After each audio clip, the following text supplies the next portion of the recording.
সেটি ଛେନା ଖେଚୁଡ଼ି ହେଇକି ମନ୍ଦିର ଚାବି ପଡୁଛି, କିନ୍ତୁ ମନ୍ଦିରକୁ ଜଗନ୍ନାଥ ମନ୍ଦିରକୁ ଯେତେବେଳେ ଯିବେ ଠାକୁରେ ଖାଲି ଖାଉଛନ୍ତି।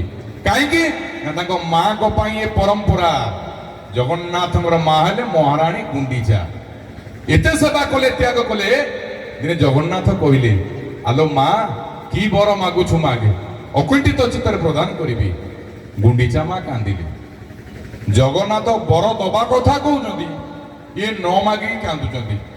ଆମକୁ ଯଦି ଜଗନ୍ନାଥ କହିବେ କଣ ମାଗୁଛ ମାଗେ, ଲିଷ୍ଟ ବଢେଇ ଦେବା, ବାଜାଜ ଅଫର ଯେମିତି ଆଇଲା ଭଳିଆ। କିନ୍ତୁ ଜଗନ୍ନାଥ ଯେତେବେଳେ ଗୁଣ୍ଡିଚା ମାଙ୍କୁ କହୁଛନ୍ତି, ଗୁଣ୍ଡିଚା ମା କାନ୍ଦିଲେ, କହିଲେ ଜଗନ୍ନାଥ, ମୁଁ ହଉଛି ମା, ତୁ ହଉଛୁ ପୁଅ। ଏ ଦୁନିଆରେ କୋଉ ପୁଅ କଣ ତା ମାକୁ ବର ଦିଏ?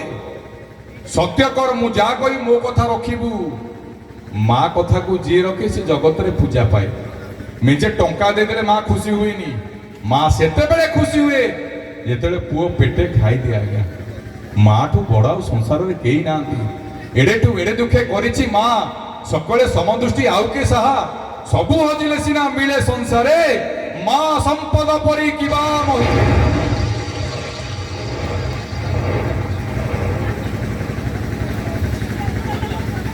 ବୁବୁନା ଏବଂ ନିରଞ୍ଜନ ବାବୁ ତବଲା ଭାଇଙ୍କୁ ଆମର 100 ଟଙ୍କା ପୁରସ୍କାର କରିଛନ୍ତି।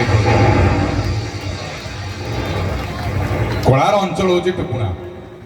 ଯେତେବେଳେ ମା ଗୁଣ୍ଡିଚା ରାଣୀ କହିଲେ, ଜଗନ୍ନାଥ ସତ୍ୟ କର, ମୁଁ ଯାହା କହିବି ରଖିବୁ। ଜଗନ୍ନାଥ କାହିଁକି ଖାଇବାଟାକୁ ରହିଲେ ନା, ସେଦିନ ଗୁଣ୍ଡିଚା ମା କହିଲେ, ଯେତେ ଦେଉଥିବି ସେତେ ଖାଉଥିବୁ, ନ ଶୁଖିବ ତୋର ହାତ। ଯେତେ ଦେଉଥିବି ସେତେ ଖାଉଥିବୁ, ନ ଶୁଖିବ ତୋର ହାତ। ଲୋକେ କହୁଥିବେ ଖାଇବା ଠାକୁର, ନୀଳାଚଳେ ଜଗନ୍ନାଥ, ନୀଳାଚଳେ ଜଗନ୍ନାଥ, ନୀଳାଚଳେ ଜଗନ୍ନାଥ। ଆଉ ସେଇ ଦିନରୁ ଆମ ଜଗନ୍ନାଥ ହେଲେ ଖାଇବା ଠାକୁର। କଣ ଖାଆନ୍ତି କପିଳ ନନା? ଆଉ ଜଗନ୍ନାଥ କଣ ଖାଆନ୍ତି?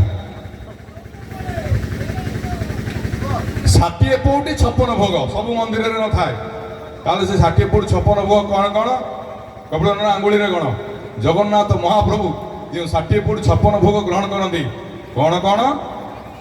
ନଡ଼ିଆ ପାତି, ନଡ଼ିଆ କୋରା, ଗୁଡ଼ କୋରା, ଦହି ଓଳି, ମାଠ ପୋଳି, ହଂସ କୋଳି, କଅଁଳ ପୋଳି, ଓରିଆ ଥାଳି, ସୁଆରୀ, କେଳି, ସରପୁରୀ, ରସାବଳି, ତିରପୁରୀ, ସୁଗନ୍ଧି ପଖାଳ, ମିଠା ପଖାଳ, ବଡ଼ ଖିରିସା, ଛେନା ଖିରିସା, ବିରି କଚୁରୀ, ମୁଗ ପାଇତି, ମରିଚ ପାଣି, କାକତୁଆ ଜିନି, ଚକିଆ ମାଲୁ, ସାତ ପଟିଆ ପିଠା, ସୁଆର ପିଠା, ଅଦା ପାଚେରୀ, ତାଟିକା ଜିନି, ଲୁଭୁମା, ସେତପଣି, ମହୁର, ବେସର, ମଧୁରୁଚି, କାନିକା, ଡାଲମା, ହଳଦୀ କେଚେଡ଼ି, ଶାଗ, ପାରିଆତ, ବଲ୍ଲଭ, ମାଣ୍ଡୁଳ, ଖୈରଚୂଳ, ମନୋହର, ଛେନା ଖଇ, ଫେଣି, ସୁଙ୍ଗିର ଶାଗ, ଟିପୁରି ଶାଗର ପାକା ଆରିସା, କାକରା ଖୁର୍ମା, ଏଣ୍ଡୁରି ରମ୍ବା, ବୁନ୍ଦିଆ ଗଜା, ଖୁଆ ଲହୁଣୀ, ଲକ୍ଷ୍ମୀବିଳାସ, ବୁନ୍ଦିଆ କ୍ଷୀରି, ରସଗୋଲା, ପାପୁଡ଼ି ଗଜା, ତଡ଼େଇ ନେନ୍ଦା, ମାଣ୍ଡି ପିଠା। ମହାପ୍ରଭୁଙ୍କର ଭୋଜନ। ଯାଇଛନ୍ତି ତାରିଣୀ ମନ୍ଦିର, ଫେରିଲା ବେଳେ ଦେଉରୀ ଭାଇ ପଚାରେ, ବାପା କୋଉଠୁ ଆସିଛ? ମୁଁ ଆଜ୍ଞା ଟୁକୁଣାରୁ ଆସିଛି। ଯେ ମାଙ୍କୁ ଟିକେ ମୁଣ୍ଡିଆ ମାର। ଜଗତରେ ଯେତେ ମନ୍ଦିର ଅଛି ଆପଣ ଯିବେ, ସବୁ ମନ୍ଦିରରେ ମୁଣ୍ଡିଆ ମାରିଲେ ପୁଣ୍ୟ ଅର୍ଜନ ହେଇଥାଏ। କିନ୍ତୁ ମା 14 ବ୍ରହ୍ମାଣ୍ଡ ଭିତରେ ଗୋଟିଏ ମନ୍ଦିର, ଶ୍ରୀମନ୍ଦିର, ସେଠି କେହି କହନ୍ତିନି ଏଠି ମୁଣ୍ଡିଆ ମାରିକି ଯା ବୋଲି। ଇଏ ହେଉଛି ଆଶ୍ଚର୍ଯ୍ୟ। କଣ କହନ୍ତି? ଜଗତ ଯାକର ଯେତେକ ଠାକୁର ସମସ୍ତେ କହନ୍ତି ମୁଣ୍ଡିଆ ପକା। ଜଗତ ଯାକର ଯେତେକ ଠାକୁର ସମସ୍ତେ କହନ୍ତି ମୁଣ୍ଡିଆ ପକା। କୋଟିଏ ଭିତରେ ଗୋଟିଏ ଠାକୁର, ଜଗା କହେ ମତେ କୁଣ୍ଢେଇ ପକା। ହେଉଛି ମୋ ପ୍ରଭୁଙ୍କର ଭକ୍ତମାନଙ୍କ ପ୍ରତି ଅହେତୁକର କୃପା।